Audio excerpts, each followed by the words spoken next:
Bonjour à toutes et à tous. Je suis actuellement à l'aéroport Martinique-Aimé Césaire.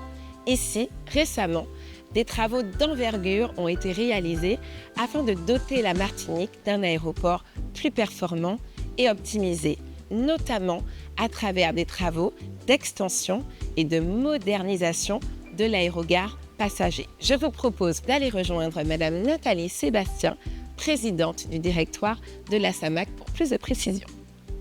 Donc bonjour Carline, effectivement des travaux qui ont été réalisés, mais surtout pourquoi nous avons fait ces travaux. Donc pour répondre en fait à trois objectifs principaux.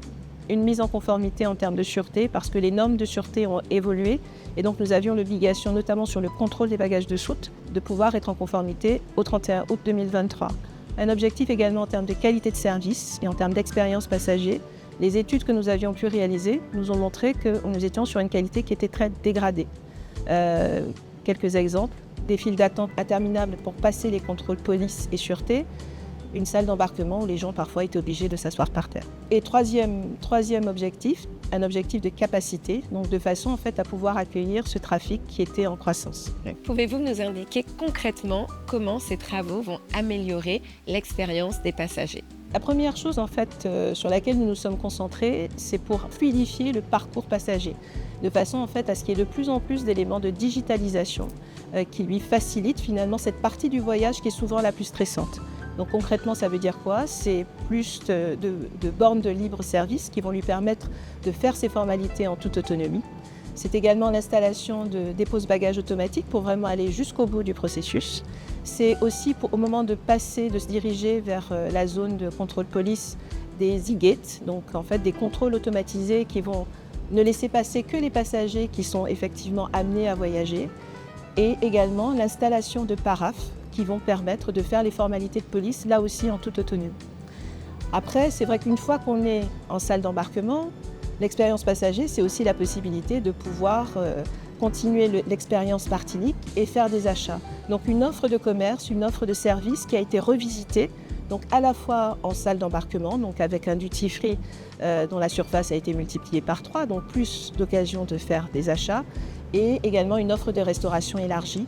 En hall public également, plus une offre de restauration élargie avec un restaurant signature où on va retrouver la pâte d'un de nos célèbres chefs cuisiniers de Martinique, Nathanaël Dupré.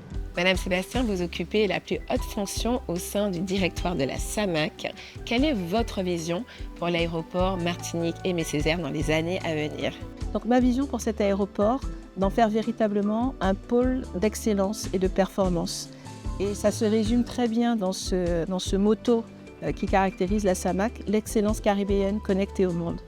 L'idée, c'est également de faire de cet aéroport un lieu de vie où les Martiniquais pourront véritablement venir pour y passer du temps, qu'ils puissent s'approprier cet aéroport et que ce soit aussi un lieu de formation ouvert à la jeunesse, ouvert à la population.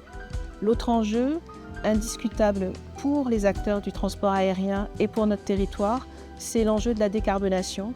Comment faire en sorte de concilier notre développement économique, notre développement de trafic avec le fait de mettre en place, de construire un aéroport vert, respectueux de l'environnement et avec une véritable maîtrise des impacts de notre activité sur notre environnement. Ce passage est un passage obligé parce qu'il y va également de la possibilité pour notre territoire d'être un territoire durable et de pouvoir continuer son développement économique et notamment touristique.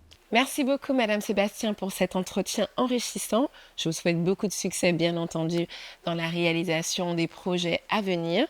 Et je pense que toute la Martinique, tous les Martiniquais ont hâte de voir comment toutes ces nouvelles infrastructures vont permettre à l'île de se développer tout en améliorant l'expérience des passagers. Merci. Merci.